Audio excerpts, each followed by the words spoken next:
माता दी। प्यारे मित्रों, हम आपके लिए आज से प्राचीन और गूढ़ साधनाओं का संग्रह लाने जा रहे हैं।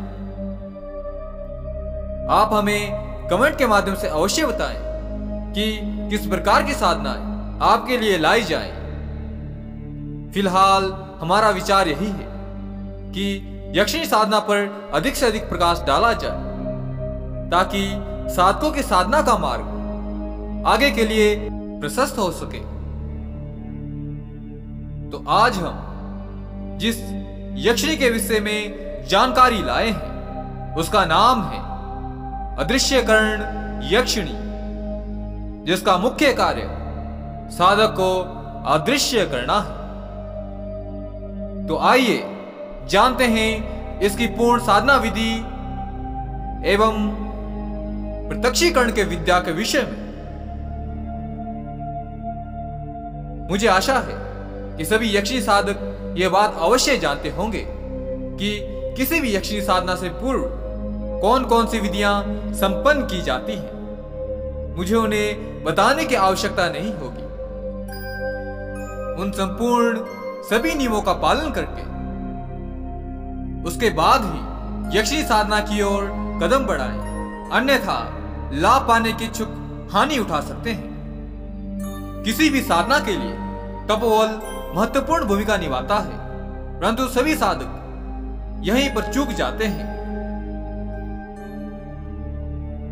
यक्षिणी साधना से पूर्व जो विधियां संपन्न की जाती हैं वह साधक को तपोबल तो प्रदान करवाती ही करवाती है, उसके साथ एक रक्षा कवच भी प्रदान करती है, जिसके माध्यम से साधक साधना में कोई हानि नहीं उठा पाता है। मानसिक रूप से विकसित होने की उसकी संभावनाएं नहीं रहती, क्योंकि यक्षिणियां बड़े प्रकार से परीक्षाएं लेती हैं। हालांकि जिस यक्षिणी की मैं आज साधना लेकर आ रहा हूं वह उग्र यक्षिणी नहीं है। कोई आम साधक भी इसे अवश्य संपन्न कर सकता है जो इस तंत्र मार्ग का थोड़ा बहुत ज्ञाता हो। तो चलिए जानते हैं इसकी विधि।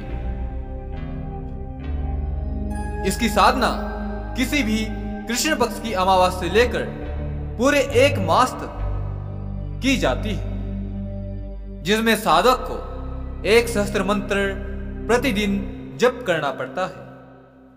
एक मास पूर्ण होने पर अगली अमावस्या को 2000 मंत्र से घी का हवन करना चाहिए।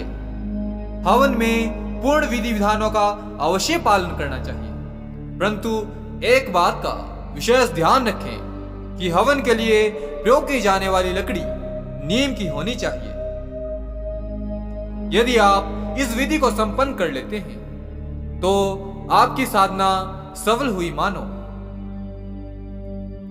यदि साधक का तपोबल उच्च स्तर का हुआ तो अवश्य ही वह साक्षात्कार प्राप्त करेगा, अन्यथा नहीं।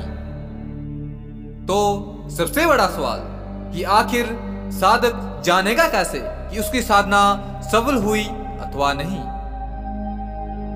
यदि साधक हवन की राख अपने हाथ पर लगाए तो वह अदृश्य हो जाएगा। साधक सभी को देख लेगा, परंतु साधक को कोई नहीं देख पाएगा। जैसे ही साधक मस्तक से वह राख उतार लेता है, उसके बाद ही वह सभी के लिए दृश्यमान हो जाता है। परंतु साधना से पूर्व पितृदोष आदि एक बार अवश्य उसकी जांच करवा ले, क्योंकि पितृदोष के कारण कई बार साधकों की साधनाएं सफल नहीं होती हैं। ऐसा कई साधकों के साथ देखने में आया है। साधक माला रुद्राक्ष की प्रयोग करे, इसके साथ ही आसन एवं वस्त्र पीला या लाल कोई भी प्रयोग कर सकता है। दिशा उत्तर की ओर रहनी चाहिए। साधना से पूर्व गणपति स्थापना अथवा यक्षिणी का चित्र अवश्य रख ले। पूर्ण रूप से विधिवत साधना आरंभ करें। साधना में गुरु मंत्र गणपति मंत्र के साथ अपने इष्ट की 5 माला अवश्य संपन्न करें। इसके बाद ही मूल मंत्र की साधना करें।